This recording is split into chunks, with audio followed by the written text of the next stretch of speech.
오늘 말씀을 성령 충만한 사역이라는 말씀으로 생각해 보고자 하는데, 여러분 오늘 말씀의 구절에 보니까 이미 도끼가 나무 뿌리에 놓였으니 좋은 열매 맺지 아니하는 나무마다 찍혀 불에 던지리라, 그렇게 말씀합니다. 이미 도끼가 나무 뿌리에 놓였다라고 말씀을 하잖아요. 참 예수님께서 하신 말씀 가운데 무서운 얘기입니다. 여러분, 처음 하나님으로부터 받은 은혜도 귀하지만 이 은혜를 관리하고 유지하는 것도 아주 중요합니다. 이젠 한번 받은 은혜로 인해서 우리가 평생도록 신앙생활을 할 수 없다는 사실입니다. 그러기에 항상 성령의 충만함을 받고 하나님의 은혜를 사모하고 그 은혜 가운데 거해야만 한다는 사실을 우리는 잘 압니다. 그런데 오늘 말씀에서는요, 두 가지를 요약해서 이젠 말씀드리면, 첫 번째는 회개하라. 두 번째로는 성령 충만을 받으라. 여러분, 아까 우리가 불렀던 인내하신 구세주여 내가 비오니, 이 찬송가가 자꾸 바뀌다 보니까 이젠 가사가 옛날 가사하고 자꾸 헷갈릴 때가 많은데, 그런데 어쨌든 그 찬송가를 제가 목사로서 1절부터 4절까지 가사를 완벽하게 외우는 찬송이거든요. 외우는 찬송 가운데 하나가 인내하신 구세주여, 옛날 찬송 260장이었죠. 그런데 이 찬송이 이젠 천부 여지없어 손들고 옵니다. 이 찬양과 더불어서 회개 찬양의 대표적인 찬양이잖아요. 그런데 이 찬양을 오늘날 교회에서 얼마나 저부터서 오늘 말씀을 쭉 준비하면서 생각하다 보니까 그 찬양이 불려지는 예가 별로 없어요. 무슨 얘기냐면 그만큼 회개가 없다는 거죠. 예전에는 이 찬양들이 그렇게 은혜되고 부르면서 눈물 흘리고 이렇게 부르짖었는데, 지금에 와서는 그 찬양들이 별로 이젠 감각에 와닿지 않는 찬양이 되고 말았다는 사실을 생각하면서 참 무디어졌구나. 여러분, 우리는 토레이 목사에게 한 부인이 찾아와서 이렇게 말을 했습니다. 목사님, 요즘 제가 아무리 집회에 참석하고 예배를 드리고 기도해도 하나님의 은혜가 실감나지 않습니다. 저는 하나님의 은혜에 아무 감격도 감동도 없어요. 왜 그럴까요? 참 답답해요. 이렇게 토레이 목사님에게 말씀을 하니까 이 말을 들은 토레이 목사님이 이렇게 말씀합니다. 오늘부터 이젠 하나님께 내 자신을 보여달라고 기도하십시오 라고 말했습니다. 그래서 이 부인은 토레이 목사의 말대로 하나님, 내 자신의 모습을 제대로 보기 원합니다 하고 자신의 모습을 보여달라고 간절히 기도했습니다. 그리고 결국 그는 자신이 너무너무 추하고 더러운 죄인의 모습이라는 사실을 깨닫게 돼요. 그래서 풀이 죽은 모습으로 다시 토레이 목사님을 찾아와서 이 부인이 하는 얘기가, 목사님, 제 모습을 바라보니까 그저 부끄러울 뿐이네요. 이렇게 내 모습이 초라하고 보잘것없고 이젠 내 모습이 이런 것을 몰랐습니다.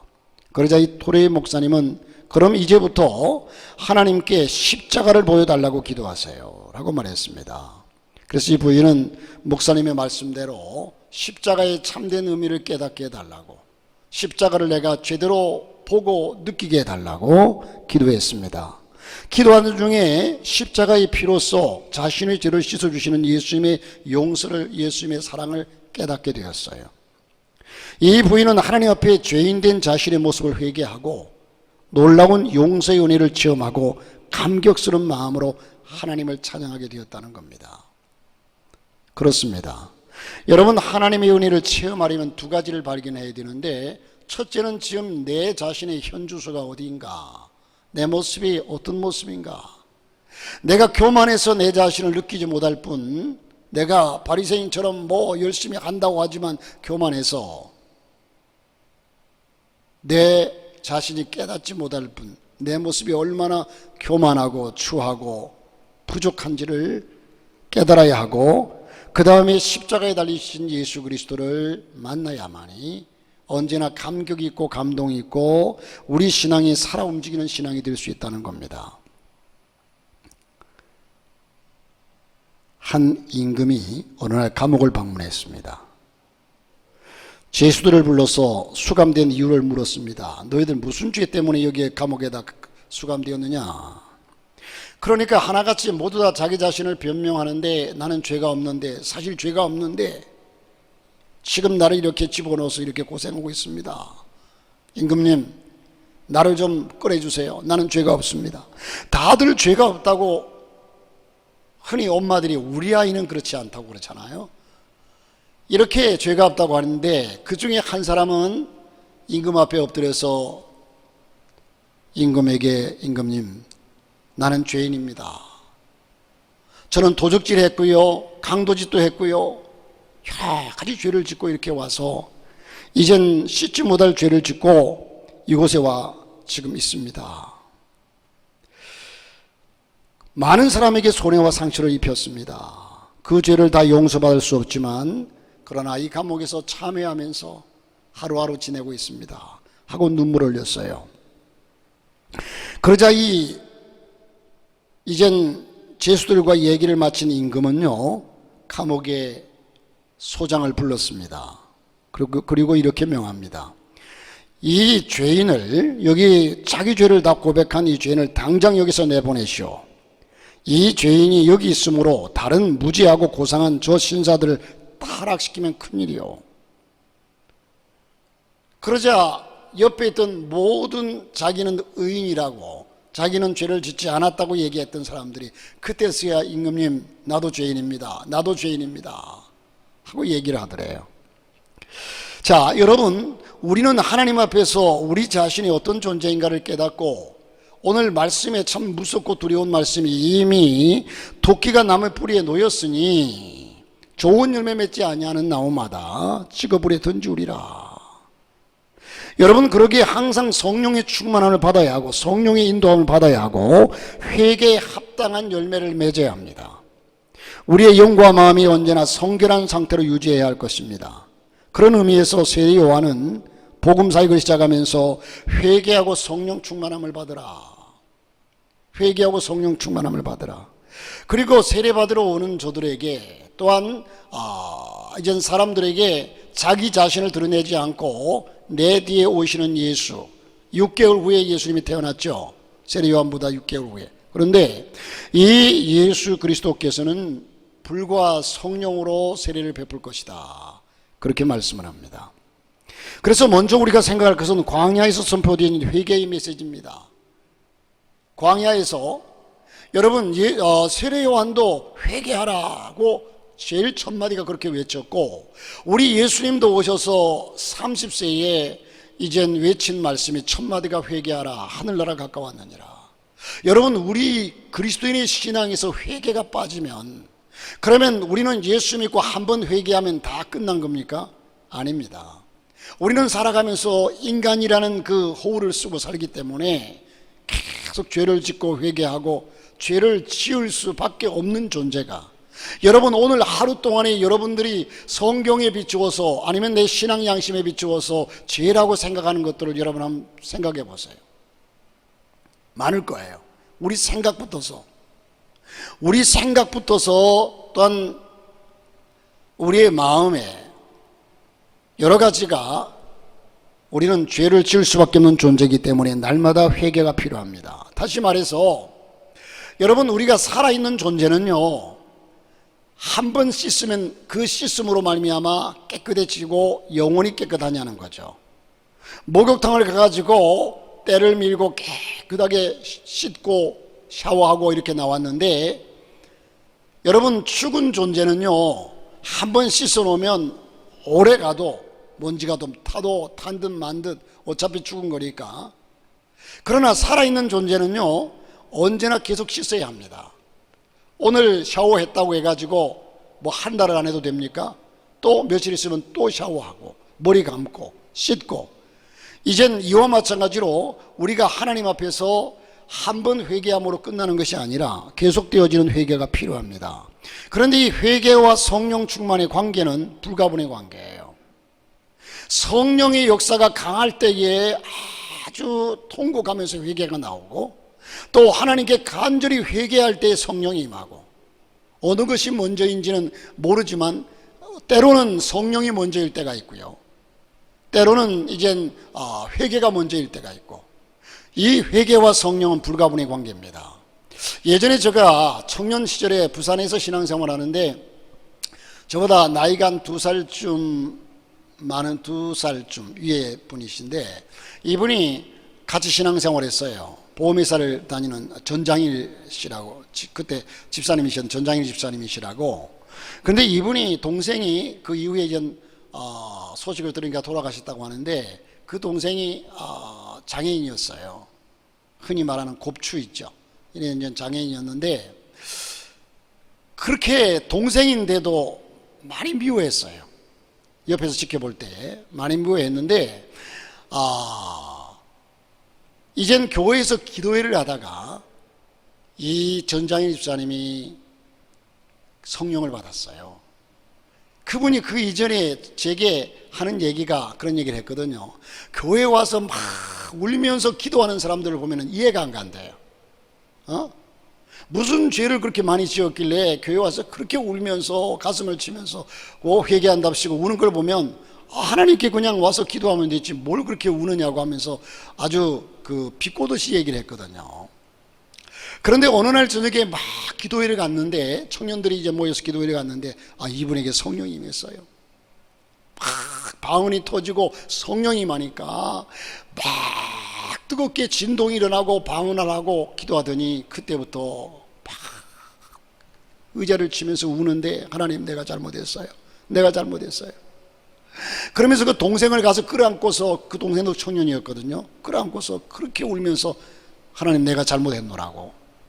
여러분, 성령이 임하면 그러한 진정한 회개가 나오고, 또한 진정한 회개가 있을 때에 성령이 임합니다. 회개와 성령은 깨끗한 영이에요. 그래서 더러운 죄인에게는 회개시켜서 깨끗하게 만들어야 그 속에 성령께서 들어와 내주하고, 또 깨끗하게 회개해야만이 그 속에 성령께서 들어와야 함께 내주하게 되죠. 여러분, 귀신은 더러운 영입니다. 마귀 사탄은 더러운 영이에요. 그렇기 때문에 죄악 가운데 거하기를 좋아하죠. 자, 그러므로 우리는 회개의 메시지, 세례 요한은 주님의 첩경을 준비하는 자로서 이스라엘 백성들을 향한 회개의 메시지를 전했습니다. 그리고 형식적인 회개가 아니라 회개에 합당한 열매를 맺으라고 말씀합니다. 개가 토했던 것을 도로먹지 않는 것처럼 도로먹지 않아야 된다는 거 하는 거죠. 내가 한번 회개하고 또다시 돌아가서 그 죄를 반복하고 계속 죄를 짓고 있다면 그건 회개가 아니라는 거죠. 여러분, 죄라고 하는 헬라 원어가 하마르티아라는 말이에요. 하마르티아. 이거는 뭔가 하나님의 말씀을 따라서 제대로 관역을 빗나갔다는 뜻이거든요. 이제는 화살을 쏘아가지고 그 화살이 관역을 향해서 제대로 가면 관역 중심에 꽂히게 돼 있어요. 그런데 빗나갔어요. 그러니까 이게 엉뚱한 데로 날아가요. 우리가 내가 곧 길이요, 예수님이 길인데 그 길만 따라 살아가는 사람은 죄를 범하지 않는데, 그 길을 벗어나서 기차가 레일을 탈선하듯이 탈선한 거죠. 이게 하마르티아, 죄라는 거예요. 그런데 메타노니아라고 하는 말이 회개란 말이에요. 그런데 회개란 말은 돌이킨다는 거예요. 잘못 갔던 길을 다시 돌이켜 제대로 된 길로 돌아오는 것을 회개라고 얘기합니다. 그러니까 회개는 행함이 따라야 합니다. 내가 입으로만 하나님 내가 잘못했어요 고백하는 것이 이게 온전한 회개가 아니라, 이젠 입으로 고백했으면 행함이 따라줘야 된다는 거죠. 자, 이젠 합당한 열매를 맺으라고 촉구하는데, 당시 유대인들이 이젠 택함 받은 백성이란 자부심을, 자기들이 선민의식을 가지고 너무 가식적이고 율법적이고 교만한 신앙 형태를 가지고 있었기 때문에 요한은 광야에서 그들을 향해서 회개의 메시지를 전했던 겁니다. 광야는 가나안을 준비하는 곳입니다. 아무것도 없는 광야에서 이스라엘 백성은 오직 하나님만 바라보고 할 때에 약속의 땅 가나안 땅에 들어갈 수가 있었다는 거죠. 여러분, 현대인들은 죄에 대해서 얘기하면 다들 좋아하지 않아요. 싫어합니다. 이젠 우리는 이 회개, 어느 목사님이 그 목사님 사택에 있는 과일을 어떤 두 아이가 와가지고 훔쳐 따가는 아이를 붙잡았습니다. 그리고 목사님은 훈계하는 말로 이렇게 물었습니다. 보니까 교회 나오는 아이들이에요. 얘들아, 너희는 성경에 나쁜 짓을 한 도둑이나 강도들에게 뭐라고 말하는지 아니? 그러니까 구약 성경을 그래도 잘 안다고 하는 이 꼬마 녀석이 하는 얘기가 십계명을 어겼으니까 아담처럼 쫓겨나겠죠. 하지만 신약을 잘 아는 한 꼬마 녀석은 이렇게 얘기해요. 아니에요. 오늘 네가 나와 함께 낙원에 있으리라고 그랬어요. 그렇게 얘기를 하더래요. 그러자 난감해진 목사님은, 참 난감하죠. 이렇게 말씀을 하시더랍니다. 그래 얘들아, 그래도 낙원에 가기 전에 꼭 회개해야 된단다. 여러분이 회개가 우리 그리스도인에게 있어서 너무너무 중요한 거예요.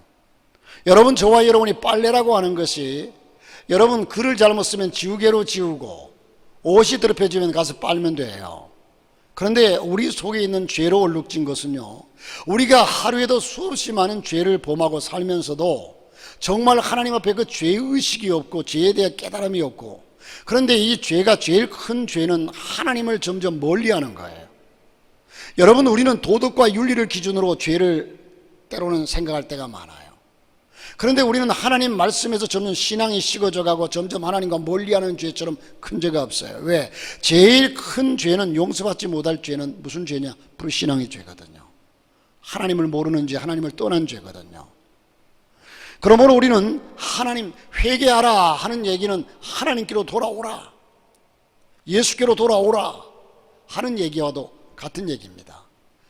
제대로 된 예수 그리스도의 길, 내가 곧 길이요 진리요 생명이, 예수 그리스도의 길 대신 예수 그리스도로 통해서 우리가 가면, 제대로 그 길을 가면 곁길로 갈 이유가 없거든요. 죄를 범할, 도덕과 윤리적인 차원에서도 죄를 범할 이유는 없어요. 그러므로 우리는 언제나 회개하는 삶. 요즘에 이 코로나로 인해 가지고 어떤 분이 그렇게 글을 쓰는 걸 봤어요. 하나님, 우리가 얼마나 서로 거짓과 막말들을 했으면, 특별히 요즘 그 선거철이 돼가지고 여야가 얼마나 그 후보들과 내지는 정치인들, 또 그들을 지지하는 사람들도 막말을 하고 얼마나 싸우는지 몰라요. 그래서 거짓과 막말을 얼마나 많이 했으면 하나님 입을 마스크로 틀어막고 살라고 하십니까? 우리가 얼마나 서로 다투고 싸우면, 시기하고 사랑을 안 했으면 서로를 다 거리를 두어서 격리하라고 하십니까? 우리가 얼마나 죄를 짓고 손으로 나쁜 짓을 했으면 어디 가나 소독제로 물로 씻으라고 하십니까? 이제 입도 함부로 놀리지 않고 손으로 나쁜 짓 안 하고 서로 사랑하며 살겠습니다. 의미가 있는 얘기 같아요. 자, 여러분, 정말 저와 여러분이 하나님 앞에서 기도할 때에 먼저 우선되어야 하는 것이 회개입니다.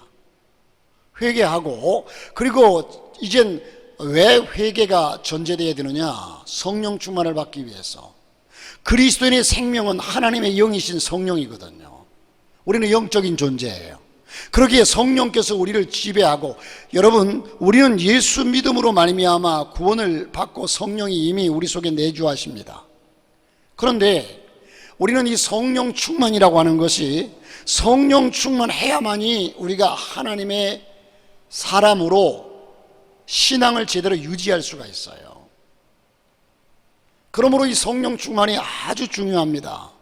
여러분, 예수를 영접해서 중생하는 순간부터 성령은 우리 안에 내주하십니다. 성령 내주와 성령이 내 속에 내주하신다, 내 속에 거하신다 하는 것과 성령 충만은 다른 의미입니다. 여러분, 이젠 성령이 내 속에 내주하는 것과, 자, 비유컨대는요, 성령 충만은 어떤 상태냐? 술에 취해가지고 술의 힘에 의해서 좌지우지되는 사람, 술에 취하거나 또 돛담배가 그 돛의 바람을 휑하게 태우는 그 돛의 바람을 태움으로 그 배가 쫙 빨리 갈 수 있잖아요. 그와 마찬가지로 나타나는 것이 성령 충만이고, 배터리에 충전이 된 것이나 신들린 현상 같은 성령이 나를 전적으로 지배하고 인도하고 가르치고 나를 사로잡아 내게 능력을 주시고 힘이 펴주시는 거죠. 여러분, 무당들도 보면요, 두 가지 무당이 있어요. 무당들은 귀신의 힘에 의해서 귀신들의 역사에 놀아나는 사람들이 무당들이에요. 그런데 이 학습 무당이 있고 배워서 하는 무당이 있고요, 정말 귀신에 씌워서 신들린 무당이 있어요. 신들린 무당은 작두기를 타면서도 전혀 발이 상하지 않아요. 귀신의 능력을 덧입었기 때문에 그냥 칼춤을 추고 해도요. 그런데 학습 무당은 그렇지 않아요. 배워서 한 무당이기 때문에. 그래서 저는 목회자들도요, 정말 하나님의 이런 성령의 힘으로 하나님께서 주시는 능력을 받고 그 안에서 목회를 해야지, 그저 배운 지식으로, 신학교 가서 배운 지식으로. 다시 말해서 여러분들이 이젠 그 운전을 할 때 보면요, 지금 운전 학원에서 배운 그 규칙대로 하다 보면요, 자, 가다가 우회전을 하려니까 90도 꺾어 가지고 가려니까 가다가 어깨선 맞추어서 우회전하고, 그 규칙에 맞춰서 할 수가 없어요. 감각으로 하는 거죠. 감각으로. 우리는 성령 충만, 그리스도인들도 저와 여러분의 오늘 이 세대를 이기고 정말 힘있는 그리스도인으로서의 살려면 성령 충만한 그리스도인이 되어야 한다는 겁니다. 또한 여러분들이 교회에서 사역을 감당함에 있어서도, 작은 것이나 큰 것이나 모든 것을 감당함에 있어서도 성령의 충만함이 필요합니다. 풀 넘쳐야 되는 거예요. 이게 충만입니다. 그러므로 여러분, 이젠 풍성한 생활의 비결이 성령 충만에 있습니다. 성령에 사로잡혀, 여러분, 내 의지대로 가던 사람이 성령에 사로잡히면 성령의 인도함을 받고 따라갈 수밖에 없어요. 성령이 나를 붙잡았거든요. 어린 아이들이요, 이젠 꼬마들이 엄마가 위험해서 엄마 손 붙잡고 가야 돼 하고서 손을 꽉 붙잡았어. 그러면 이 아이는 가다가 돌뿌리에 턱 넘어져도요, 엎어지지 않아요. 엄마가 힘있는 오른팔로 그냥 이렇게 세워 붙잡으니까 그냥 넘어질 듯 하면서도 안 넘어져요. 그런데 이 아이가 엄마 너무 답답해, 내가 엄마 손 붙잡을게. 아이가 엄마 손을 붙잡고 가다가 돌뿌리에 턱 넘어지면요, 그냥 엎어지고 말아요. 그러므로 내가 주님을 붙잡으려는 것보다도 내가 성령에 붙잡힌 바 되어야 된다는 거죠. 하나님의 은혜에 붙잡힌 바 되어야 돼요. 붙잡힌 바 되면 내 마음대로 못해요. 그분의 인도대로 그렇게 살아가게 되죠. 자, 여러분, 우리는 성령에 붙잡힌 바 되어서 이젠 성령 충만은 반복해서 받는 겁니다. 반복해서, 계속해서, 한마디로 영적인 에너지죠. 영적인 파워. 이것은 계속해서 받아야만이, 여러분, 성령을 물로 이젠 비유하기도 하고 기름에 비유하기도 하고 또 비둘기로 비유하고 불로 비유하고 바람으로 비유하고 성령이 나타나심의 역사의 모습이 여러 가지로 나타나요. 그런데 물로 비유된다고 볼 때에 물이 이 컵에 가득 차면요, 가득 찬 상태에서 주전자로 쭉 따랐더니 그냥 넘칠 듯 말 듯 하면서 가득 차요. 그러면 더 쏟아붓지 않으면 이 컵의 물은 제가 이젠 용도에 따라서 내가 마시니까 없어지고 또 햇빛이 비치니까 증발되고 점점 없어지고 사라져요. 그러면 계속해서 물을 따라주면 그 물은 흘러가서 다른 곳에 영향을 미치고 가득 찬 상태로서 언제나 존재하게 되는 거죠. 그러므로 성령 충만은 반복해서 계속해서 우리가 받으면서 살아가야 된다는 겁니다. 사도들은 사도행전 2장에서 충만하고 4장에 가서 보면 성령 충만의 반복을 얘기합니다. 다시 충만합니다. 성령 충만은 곧 사랑 충만, 기쁨 충만, 평화 충만. 성령 충만하면 기쁨과 사랑과 평화와 이 모든 것이 마음속에 넘쳐요. 우리 예수 믿는 사람들이 기쁨을 잃은 것이 성령의 충만함을 잃었기 때문에 그래요. 나의 마음속이 늘 평안해. 나의 마음속이 늘 평안해. 악한 죄 파도가 많으나 성령이 내 속에, 주 예수 내 마음에 들어와 계시는, 우리는 이제 예수 그리스도 삼일째 하나님을 정확하게 구분할 수는 없죠. 세 분이 한 위고 세 분이 한 분이니까. 그래서 예수 그리스도께서 내 속에 들어오신다, 예수로 충만하다, 성령으로 충만하다, 엄격히 따지면 다른 말이지만 그러나 비슷한 얘기입니다. 주 예수 내 마음에 들어와 계신 후 변하여 새 사람 되고 우리의 마음속에 늘 평안하다는 거죠. 은혜가 충만하면요, 여러분 은혜의 맛을 알죠. 은혜가 어떤 것인가를 알죠. 그런데 그 은혜가 내 속에 충만하면 내 마음이 왠지 평안하고 내 마음이 왠지 기쁘고 내 마음이 왠지 너무너무 감격하고 감사하고 감동이 있다는 거예요. 그런데 은혜가 사라지니까 내 마음에 강팍해지고 점점 메말라지고 거칠어지고, 그러니까 나타나는 모습이 가시와 같이 나타나고, 우리의 말도, 다시 말해서 조금 더 비유컨 데는 우리가 기분 좋을 때는 어떻습니까? 기분 좋을 때는 말도 부드럽고 말도 아름답고 그런데 기분이 나쁘면 말에 가시가 돋쳐요. 그러니까 우리는 영과 혼과 육으로 이젠 결합된 인간이 존재란 말이에요. 그러면 우리가 육은 영의 상태에 따라서 표현되는 것이, 영이 표현되는 것이 육을 통해서 표현돼요. 영의 상태를 어떻게 알 수 있느냐? 영의 상태가 우리 육으로 통해서 표현된다는 말이에요. 그러니까 내 영이 하나님의 영으로 하나님의 은혜로 충만하면 내 정신세계가 평안하죠. 그러면 우리의 육체도 평안해요. 그런데 우리는 거꾸로 내 육체가 잘 먹고 건강하고 컨디션이 좋게 만들려고 하는데, 그러면 내 정신적으로 평안해집니까? 어떤 사람이 술을 실컷 마시면서 술 먹고 내 정신세계를 좀 잃어버리고 좀 평안하려고 술을 마시면, 우선은 그때는 취해가지고 그럴 줄 모르지만 술을 깨고 나면 더 복잡해지고 더 그냥 기분이 찝찝하고 몸도 좋지 않고, 우리는 거꾸로 살고 있어요. 그래서 사랑하는 자여 내 영혼이 잘됨 같이 내가 범사에 잘되고 강건하기를 내가 간구하노라. 그러므로 여러분, 은혜를, 진정한 그리스도인하면 우리의 신앙의 질서를 따라서 은혜를 먼저 사모함으로, 여러분 우리가 보편적으로 쓰는 얘기가 오늘 가화만사성이라고 하잖아요. 화목해야 내 개인적으로도 내 영이 평안하고 정신세계가 평안하고, 그래야만이 내 육체도 스트레스 받지 않고 평안하고. 그런데 우리는 살아가는 모습이 육의 것을, 물질이나 건강이나 육의 것을 움켜쥐고서 내 정신세계를 만족시키려고 들고, 그리고 그 정신세계를 통해서 내 영이 평안하기를 바라는데, 이건 거꾸로 된 거예요. 그렇게 될 수가 없어요. 자, 사랑하는 성도 여러분, 우리는 성령은 이 성령 세례와 불 세례를 말하는데, 여러분 성령 세례는 내 뒤에 오시는 이는 성령 세례를 주신다. 세례 요한은 물 세례를 줬고, 예수님이 오셔서 승천하신 후에 오순절 다락방에 성령 충만이 임합니다. 그 이전에는 성령이 하나님의 영, 그리스도의 영 얘기하지만 그렇게 성령의 모습이 강하게 나타나는 모습이 없었어요. 그게 강하게 나타나요. 그러니까 여러분들이 기도하면서 하나님을 직접적으로 경험하는 그 상태가 성령 세례입니다. 이게 성령 세례예요. 때로는 이젠 고린도서 12장에 나오는 대로 그 은사장에 보면 어떤 이는 믿음, 어떤 이는 방언, 어떤 이는 방역, 통용함, 예언, 뭐 각가지 은사들이 나타나요. 성령이 그곳에 임하셨을 때, 자 여러분, 환경이나 나의 소유와 상관없이 충만한 것이, 이젠 성령이 충만하면 사랑과 기쁨과 화평과 모든 것이 나의 소유와 환경을 초월해서 나타난다는 겁니다. 전도의 힘도, 기도의 힘도, 주를 섬기는 힘도 성령에게서 옵니다.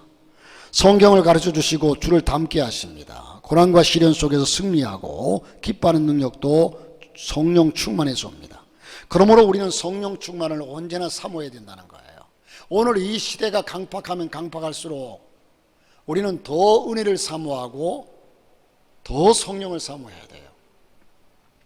여러분, 빌리그램 목사님이 집회를 인도하러 간 교회에 목사님과 얘기를 나누게 되었는데, 그 교회 목사님은 교회에 있는 술 주정뱅이 교인들이 변화되지 않고 언제나 술에 취해 있음을 안타깝게 여겨서 권면을 했답니다. 집사님, 그렇게 술 드셔서 술을 어느 정도 적당히 마시면 괜찮지만, 괜찮다고 할 수도 없지만, 그러나 이젠 술을 그렇게 늘 마시고 이렇게 교회에 덕이 되지 않고 이러면 안 된다고 권면을 했는데도 불구하고 받아들이지 않더라는 겁니다. 그래서 이에 전 교인이 투표를 실시해 가지고 이들을 교회에서 추방하기로, 내쫓기로 결의를 했다는 겁니다.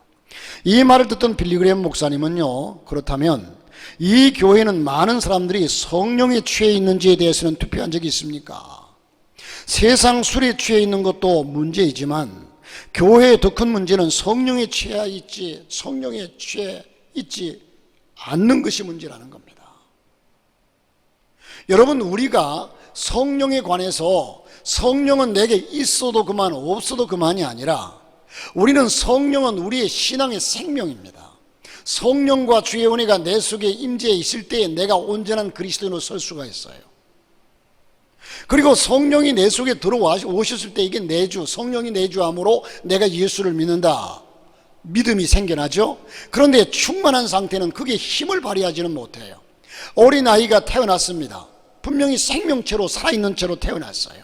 생명체로 태어났다고 해가지고 그 아이에게 내버려 두면 그 생명체는 죽어요.